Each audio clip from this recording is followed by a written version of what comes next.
لله رب العالمين، توفيق الله سبحانه وتعالى. بلشنا نشتغل في المهرجان من اليوم، ان شاء الله راح يفتح في طمره في تاريخ 6/8. فمشان نجهز كل الامور الحمد لله بلشنا نشوف ركاسل عند محمد المصري، وان شاء الله على مجال اسبوعين زمان ان شاء الله بنبقى خالصين التجهيزات بفضل الله سبحانه وتعالى، وبعدها طبعا التركيب بيتم هناك اخر اسبوعين ونص شغل.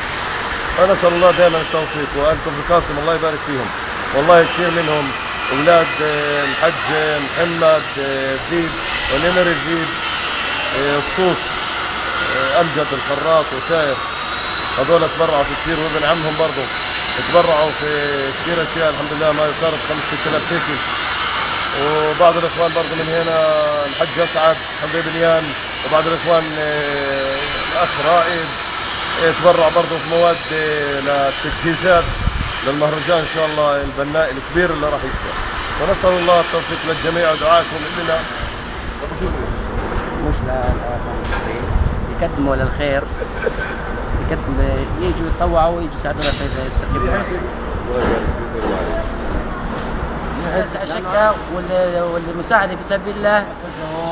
أو توجهنا لشباب كفر قاسم، كل واحد عنده ورشة، كل واحد عنده مخرطة، كل واحد عنده محددة.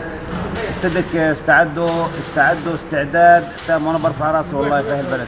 صدق يعني في الطيب بيقولوا لي قلت لهم هذا وهذول هم ابناء كفر قاسم، يعني في الشيء هذا هو من جميع الاتجاهات والطيارات، ولا مش مهم لمين بنت او لاي حزب بنت.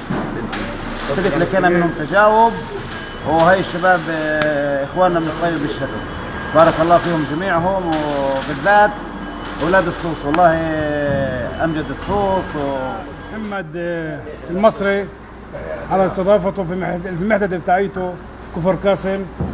بنشكر اخواننا ابناء كفر قاسم، ابناء الحركه والشباب والموظفين من اي حزب ما كان ما بأثرش علينا احنا، من كل التيارات السياسيه.